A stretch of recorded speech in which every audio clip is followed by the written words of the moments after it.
ऐसा कैसे है कि एक छोटा सा फ्लैट ओनर 2 साल के अंदर 20-20 हॉस्टल चलाना शुरू कर देता है? क्या इसकी इन्वेस्टिगेशन नहीं होनी चाहिए? बस ये है कि लोगों को भरोसा दिया जाना चाहिए कि न्याय होगा। सबसे पहली बात, लोग इस बात से आश्वस्त हैं कि अन्याय हुआ है। लोग इस बात से भी आश्वस्त हैं कि इस बात को दबाने की पूरी कोशिश की गई। कवर नहीं डाल दिया जाए, किसी तरह से इसको ढकने की कोशिश नहीं की जाए, ये बहुत ज़रूरी है। क्यों नहीं सरकार की आंखें खुल रही हैं? क्यों नहीं उनके कान पे जूं रेंग रही है? कौन इन्वॉल्व है इसमें?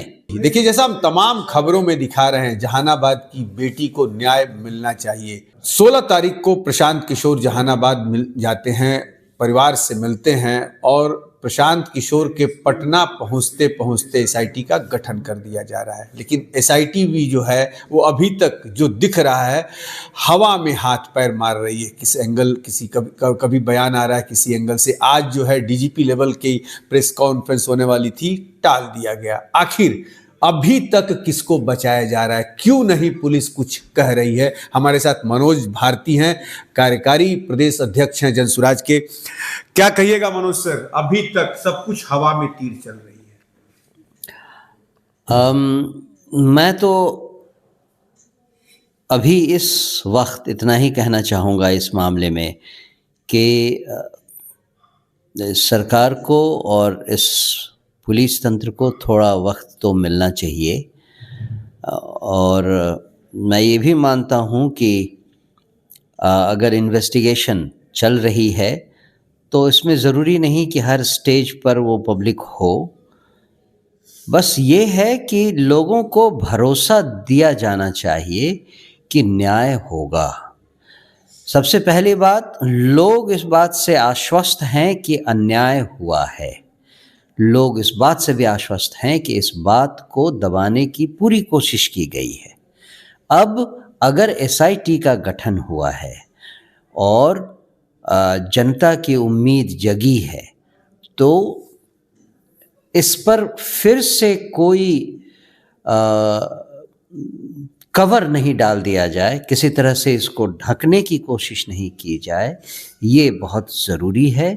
और चाहे वो पुलिस तंत्र हो या सरकार हो या फिर कोई प्राइवेट इंटरेस्टेड पार्टी हो, सच का खुलासा हो और एक सही समय पर जनता को सारी चीज़ें साफ साफ बतलाई जाएं, ये बहुत ज़रूरी है। इसके बिना सरकार पर भरोसा करना जनता के लिए मुश्किल हो जाएगा। मनोज सर, प्रशांत के जाने के बाद सरकार हरकत में आई, प्रदर्शन होना शुरू हो गया। लेकिन प्रशांत जब 16 को गए, सरकार की आंखें खुली कि ये देखो अब ये कुछ सड़क पर मुद्दा उतर जाएगा। तो फिर प्रशांत से इतना डर नहीं। आप इसे एक और तरीके से देख सकते हैं। विपक्ष तो है नहीं, ट्विटर खेल रहा है, तेजस्वी ट्वीट पे सब कुछ कह रहे हैं। इसे आप एक दूसरी तरह से भी देख सकते हैं।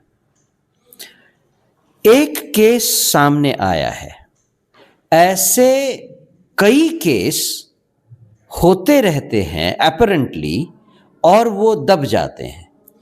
किसी को पैसे दे दिए जाते हैं, किसी का मुंह बंद कर दिया जाता है। लोग इतनी हिम्मत नहीं जुटा पाते हैं कि इस पूरी संस्था से लड़ाई करें।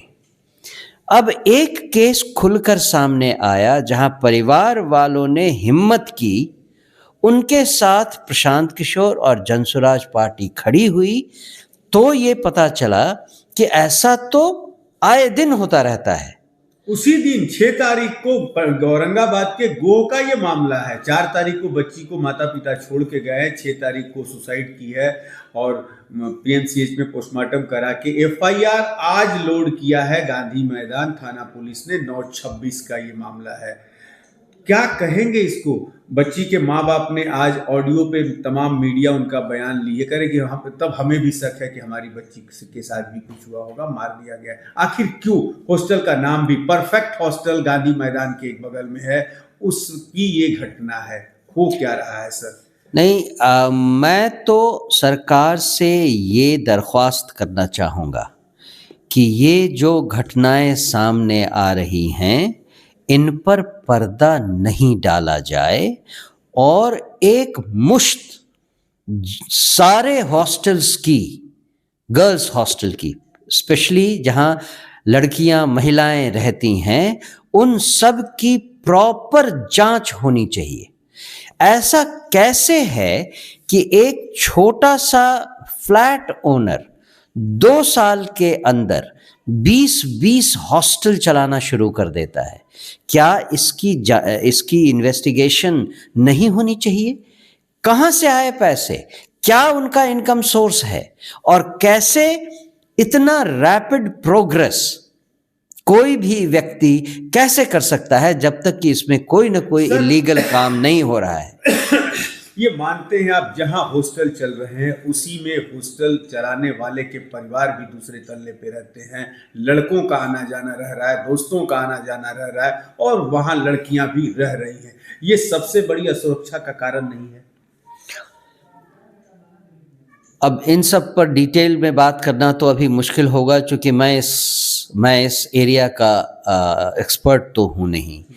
लेकिन सोसाइटी के हिसाब से आप जानते हैं कि मैं कई देशों में रह चुका हूँ, और उस हिसाब से गर्ल्स हॉस्टल में बॉयज़ के साथ दोस्ती होना, उनका आना जाना कोई अनुचित बात नहीं है। मनोज सर, जो आपने लेकिन एकदम नहीं सही है, लेकिन उसके लिए एक फ्रंट लॉबी रूम रहता है, एब्सोल्युटली एक सिस्टम होना चाहिए। कौन आ रहा है, कौन जा रहा है, उसका एक हिसाब होना चाहिए, जिससे कि कोई अनहोनी कभी भी अगर हो तो उसका इन्वेस्टिगेशन किया जा सके। लेकिन अगर इतना नहीं होता है तो ये हॉस्टल ओनर के ऊपर सवाल खड़े करता है, और सरकार के पास तो सारे दांव पेच हैं। सरकार एक रूल क्यों नहीं बना देती है कि कोई भी फ्लैट ओनर उसे हॉस्टल में, स्पेशली गर्ल्स हॉस्टल में कन्वर्ट नहीं कर सकता है तब तक जब तक कि ABCD इतनी सारी रिक्वायरमेंट पूरी नहीं कर लेते। ये लॉ बनाने में सरकार को क्या प्रॉब्लम है? क्यों नहीं सरकार ये कर सकती है? वो समृद्धि यात्रा निकालने के बदले अगर इतना काम कर लिया जाए तो हजारों लोगों की, लड़कियों की, परिवारों की मुश्किलें खत्म हो जाएंगी। सर, 1000 करोड़ रुपए का ये धंधा है पटना में, 1000 करोड़ रुपए का। क्या मुझे लगता है आपका फिगर सही नहीं है। अगर ये धंधा है तो ये 1000 करोड़ तो कुछ भी नहीं है जो रिकॉर्ड में आया है। अब कहां से रिकॉर्ड में आया? किस रिकॉर्ड में है आपके पास? पेपरों ने दिया है आज रिकॉर्ड। पेपर ने कहां से दिया है? ये भी बात आपकी सही है। कहां से दिया? कोई रिकॉर्ड हो तब तो। ये तो अंदाजन चल रहा है। अगर ये धंधा हो रहा है तो इसकी अनलिमिटेड कैपेसिटी है, और इस पर एक फिगर डालना बेवकूफी होगी, यह मैं कह रहा हूं। मैंने मानते हैं आपकी हॉस्टल के लिए, लड़कियों के हॉस्टल के लिए कंप्लीट गाइडलाइन होना चाहिए, और सरकार को समझना चाहिए कि अगर इतनी बार इतनी तरह के के इंसिडेंट्स, घटनाएं हो चुकी हैं तो इस पर ध्यान देने की जरूरत है। क्यों नहीं सरकार की आंखें खुल रही हैं? क्यों नहीं उनके कान पे जूं रेंग रही है? कौन इन्वॉल्व है इसमें? मुझे तो समझ में नहीं आता। सर, एक सवाल और, अंतिम सवाल। इस घटना के बाद तमाम बच्चियों के जो वीडियो जा रहे थे, और उस हॉस्टल में भी जितनी बच्चियां रहती थी, तमाम बच्चियों के पेरेंट्स लेके अपने अपने गांव चले गए, जिले में चले गए। मीडिया के सामने जब पूछा, उन्होंने कहा कि ना, अब इस पटना में मैंने हजारों बच्चियों का भविष्य जो है अंधकार में चला गया। फिर भी मुख्यमंत्री समृद्धि यात्रा और तमाम जो है राजनीतिक बयानबाजी आ रही है। एक बार फिर से संवेदनशीलता मर गई है। और मुख्यमंत्री जी से ये आग्रह करना चाहूंगा कि इस बात का संज्ञान लें, बच्चियों के भविष्य के साथ खिलवाड़ नहीं करें। केवल भाषणों में और गवर्नमेंट पैम्फलेट्स में और प्रोग्राम्स में आप लड़कियों और औरतों को सशक्त बनाने की बात नहीं करें। प्रैक्टिकल जो कठिनाई है उनके सामने, उसको तो कम से कम देखें, उसको तो ध्यान में लाएं, उसको संज्ञान में लें और उन कठिनाइयों को दूर करें। और रास्ता बहुत सीधा है, उन सारे हॉस्टल्स को बंद करें और गाइडलाइन इश्यू करें कि हॉस्टल खोलने के पहले उस जगह पर क्या चीज होनी चाहिए, उसके क्या रूल्स एंड रेगुलेशंस होने चाहिए। इतना तो आप कर सकते हैं।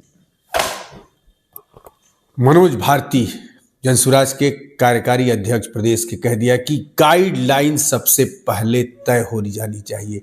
समृद्धि यात्रा निकालकर कुछ जगहों पर डीएम और अधिकारियों के द्वारा सशक्त महिलाओं को सामने करके वाहवाही लूटने से बिहार की बेटियों का भविष्य नहीं सुधरने वाला है। मनोज चतुर्वेदी, पटना।